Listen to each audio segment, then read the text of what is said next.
In today's podcast, I'm going to share the 5 maintenance routines that will put some life back into your sales engine. Welcome to the Intentional Success Podcast, where we unpack the top strategies, explore business trends, and drill down into best practices to help your live events production business grow and scale on purpose. I'm your host, Tom Stimson. So I was thinking the other day when I was a teenager, had my first car, which for those of you who care was a 1970 Chevy Malibu with 4 doors, 307 engine. It was white. It was a fleet car that came from the gas company. Uh, all I knew how to do was drive it. I could put gas in it. I eventually learned how to check the oil, but I didn't know how to change the oil. I didn't know anything about tune-ups. But, I'm a teenager, man. You want your car to run better, right? And so you wash it. So, that should make it run better. And then you see the ads for STP. I don't know if you remember STP. It was this fuel additive, and there was an oil additive that was good. They called it a tune-up in a can, right? You pour the STP into your gas tank, and your car is going to run better. It's going to smoke less. It's going to have more power, whatever, right? It was mostly a sham. However, you only do what you know how to do. And if that's all you know how to do, you spend $1.89, you put some STP in your gas tank, right?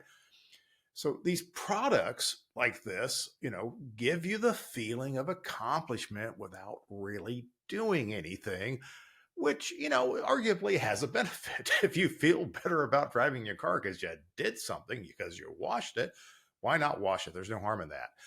And I think that's a very apt description for most of the sales initiatives I see in event companies, right? We slap a little STP on it, we feel good about it, and then we walk out of that meeting and we don't talk about any of those things ever again, right?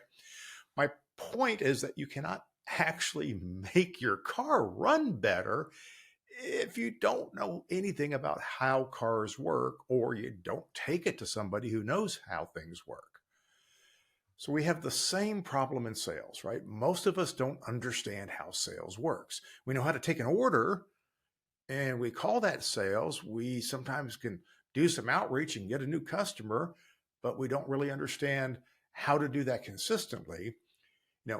Just like we have people who know how to drive cars, but don't know how to maintain them, we have salespeople and sales managers that know how to take an order or fill out a CRM, but not maintain the sales seller relationship, much less how to attract or find new clients. So this whole car metaphor, bear with me, we're going to do cars today. The car metaphors goes deeper, right? Cars and selling used to be analog, right? In 1970s, I could still work on that car today. I learned a lot about working on cars starting with that one. By the time I left for college, I worked on cars every single day because I bought cars that needed to be tinkered with just to get them started. British cars, for instance, right? If you ever had a British car, you're going to open the hood before you get the thing started. So there were no computers, and every single part could be broken down and you could replace the parts inside instead of buying a whole new thing, right? Now, today's cars, it costs more to take something apart to see what's wrong with it than it does just to pop in a replacement. So we don't fix cars anymore. We just pull a part out, we put a new part in, and there may have been one little tiny thing in there that wasn't working, but we place $800 things to fix the $6 part. Cars in the digital age are far more complex, and the drivers also expect more from them. Selling, back in the day, right, used to be phone messages and meetings, right? It was all in person. You got a phone message, you went to a meeting. Yay, by the time I started doing it, we had fax machines, right? It was a giant breakthrough. You could fax your proposal over to a client, but you still put it in an envelope, put it in the mail, and you mailed it as well. And sometimes they got the mail before they wandered over to the fax machine. It was really kind of weird. So just like I no longer have the skills to work on the car that I own now, it's also no longer my job, right? For sales folks, we have moved into a very complex world of digital communication, online networking, content marketing. where there are hundreds of electronic touches, digital touches, and comparatively few human to human interactions, which just makes those human touches all the more important, right? How do you navigate this? How do you diagnose when it's not working? Would you know if your sales engine were broken, right? You're not taking it anywhere. Have you started it up recently? Do we know how to work on our 2024 sales engines? Or are you still selling the same way you did 10 or 20 years ago, or the way your boss sold 10 or 20 years ago? Let me ask you 3 questions while you're thinking about this. Keep your eyes on the road. I know you're driving right now, but think about this. How do new customers find you? If I ask you that question and you're going to say, well, it depends, right? How many of you are thinking, well, it's all referrals. We get referrals. Somebody calls out of the blue. Somebody sent them to us. Awesome. Great. The follow-up to that question, how do new customers find you, is how are you getting those referrals?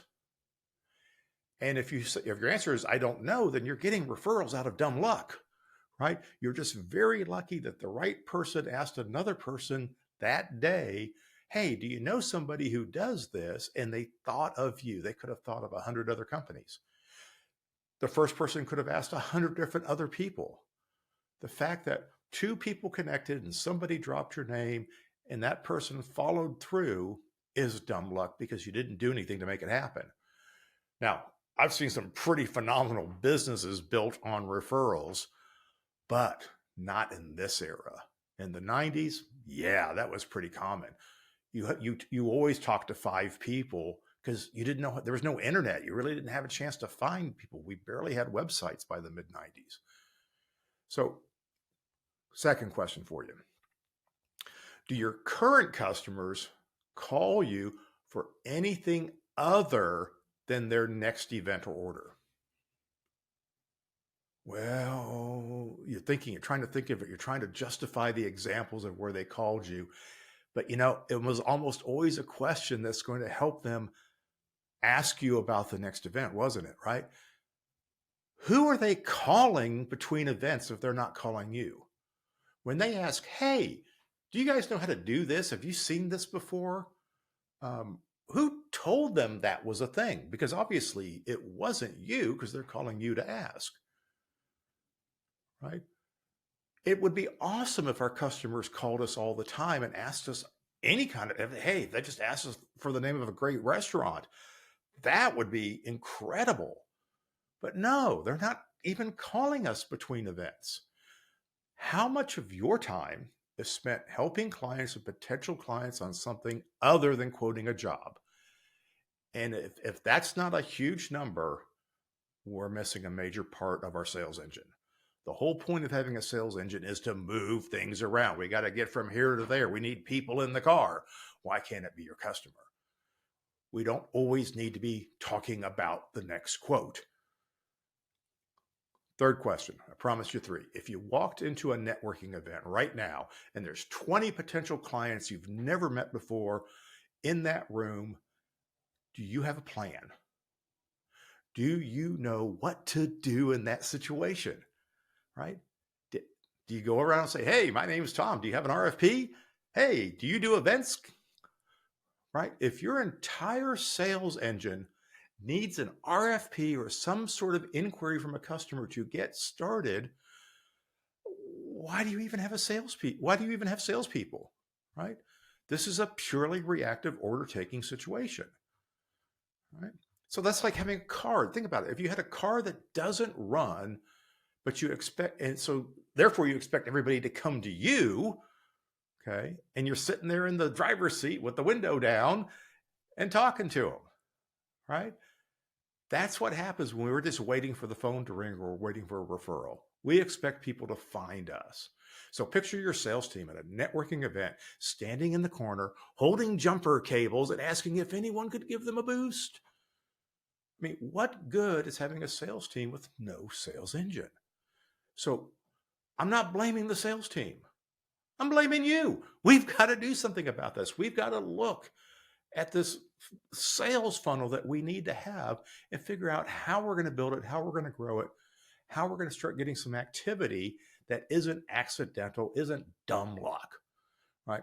I was talking with an owner just the other day, which kind of prompted my topic for this podcast, and he admitted that he had a very old-fashioned point of view, and he knew it was wrong, but he says his view, the way he was trained, and everybody he's worked with up to this point in his career, this is what salespeople look like. They were either hunters or gatherers, right? You've heard those terms.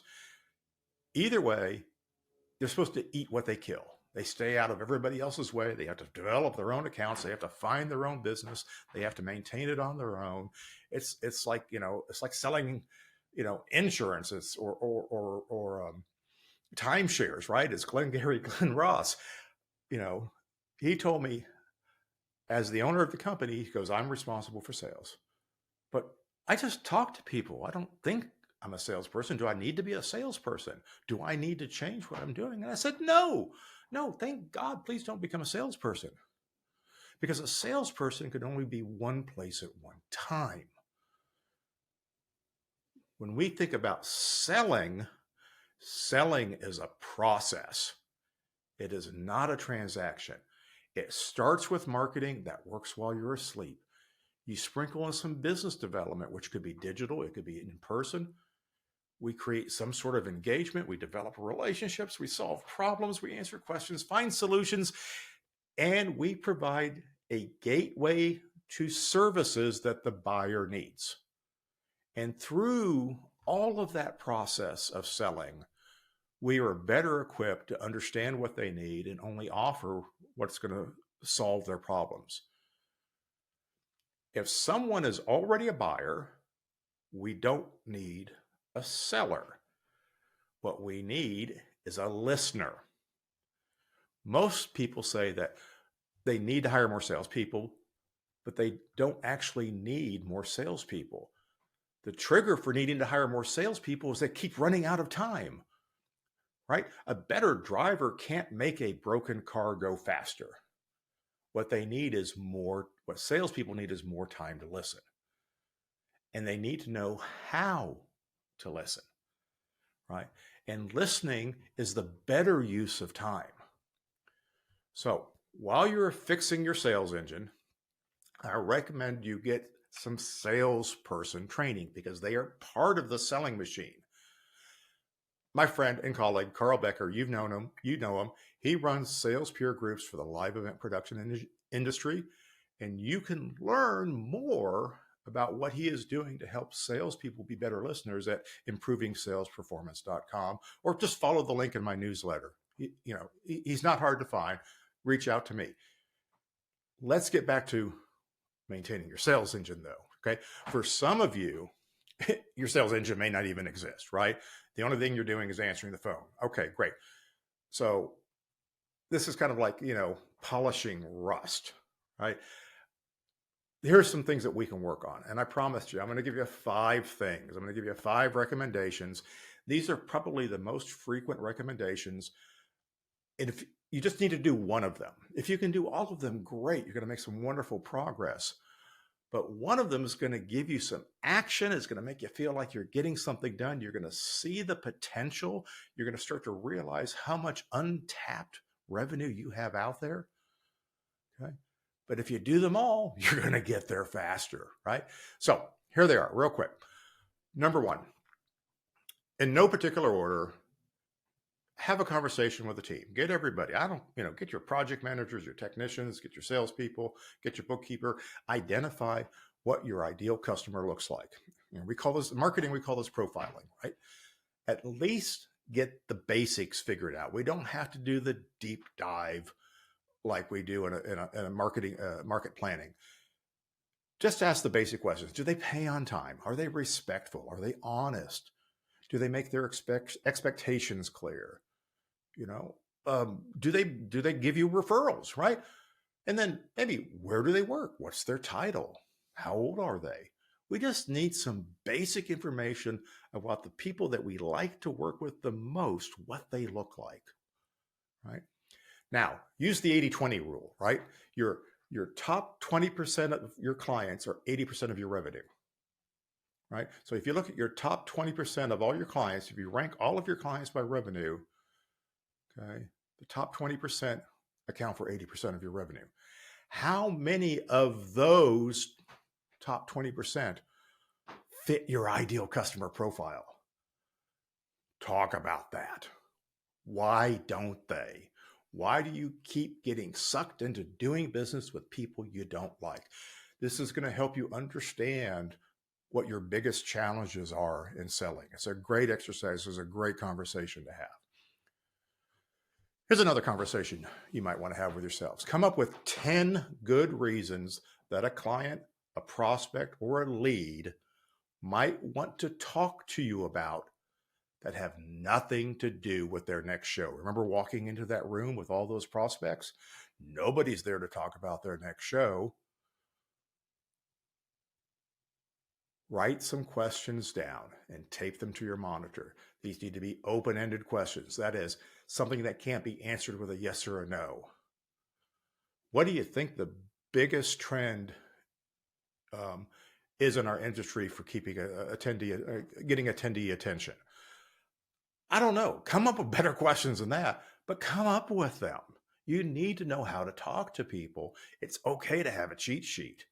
And just the exercise of getting everybody around the room and asking these questions and figuring out what an open-ended question is, but also what's a question that's going to get people to engage with you so that you can, say it with me, listen. And then have another question ready, right? Third thing that you could try. Call everyone that you have written a proposal for in the last 3 years and ask them for a referral. Notice I said call. I didn't say email them. Call them. Okay. Do you know a person or an event or have some other information that I could follow up on? Get to the point. Don't make small talk. Respect their time. Here's why I'm calling. I'm looking for leads. Can you recommend somebody for me to contact? Can you make an introduction for me? Okay. This does two things. One, it re-engages you with a past or buyer, but two, it's probably going to get you a lead. And if it takes you 10 of those calls to get one lead, then make 10 more, make 100 more. Get ready to set appointments. Okay. And remember I said, call them. Oh, people don't respond to voicemail. I don't care. Call them. Call them again. Say, hey, I got a quick question. Can you give me a call? Hey, I'm trying to get a referral. Can you give me a call? I need your help. Can you give me a call back? Then you send them an email. And then you call them again, right? Send them a text. Call them again. The point is you want a 5-minute conversation. That's all you want is a 5-minute conversation. You may get the text conversation and get the answer that you want. You may get an email conversation and the answer you want. Bonus points for giving a human-to-human conversation. Okay, that's the goal. It has more value. It will get you more information, and it'll give you a chance to ask an open-ended question if they're feeling chatty that day. One more exercise, or two more exercises. One, this is going to sound really quaint and old-fashioned, but it's not. Deliver some custom cookies or some other branded treat to clients, customers, or prospects, right? There's 50 people in your marketplace that you need to keep in touch with. And don't whine to me about, oh, my clients are across the country. Get on a plane. Good Lord. If you've got $100,000, $200,000 client halfway across the country, spend $1,000, get on a plane, spend a night in a hotel, deliver some cookies. Or be really clever, find 5 more people you can deliver cookies to, right? Deliver some custom cookies, right? People like cookies. You or your sales rep drop them off personally. Don't stay to chat. If you don't get to hand them to the person or set up an appointment, it's okay. Leave your card. They'll call you back. They'll thank you. They'll send you a note. Okay. If they don't have, and if they do want you to chat, say, hey, I've got a couple minutes, but let's set up an appointment for next week when we can chat more. Or, hey, I've got tickets to the basketball game tonight. Why don't you come with us? Right? This is not hard. Nobody's going to turn their nose up at cookies. All right, last thing. Geeky tool. I use Calendly, as many of you know. There are lots of other products that do the same thing, and so I'm not saying it has to be Calendly. Get an appointment setting tool and replace all those stupid contact forms on your website. If I have to fill out my name and email and tell you what it is about and wait for you to get back to me, that is not worth my time. Okay? We are an instant gratification society. I want to click on a link and schedule a call later this afternoon, tomorrow morning, as soon as possible. Right? So start using Calendly, add it to your email signatures, notify every customer that you have this tool available to them. Every sales rep in your company can have an appointment landing page with a custom link so the visitor can select the length and time of the meetings they want with them, including learning more about your latest audience engagement solutions. Make it real easy for people to talk to you and tell you in advance what they want to talk about. Because nobody says, hey, I'm kind of interested in listening to your latest sales pitch. I haven't heard from you for a while. Nobody's going to do that. But they can say, hey, I got a question about this. It's 15 minutes. They schedule the time. They get what they're looking for. Make it super easy for people to talk to you.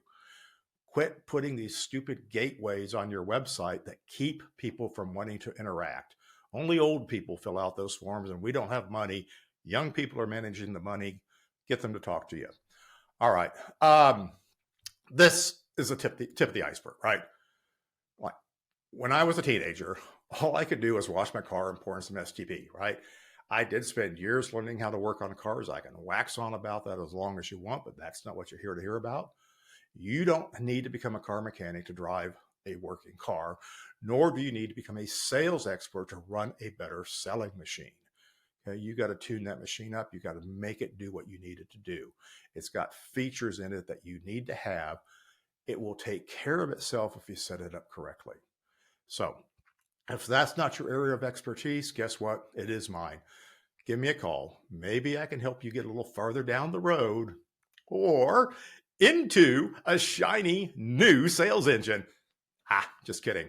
Let's talk. You know, anytime. Thanks for listening, guys. If you want to find out more about today's episode, go to trstimson.com/podcast, where you'll find the show notes, related links, and tons of other valuable resources. If you haven't already subscribed to the Intentional Success Podcast, please do so, and I'd greatly appreciate if you would rate and review the show. Also, if you think you might be a good fit to work together or want more information about the Stimson Group, I'd love to hear from you. Visit trstimson.com for more information.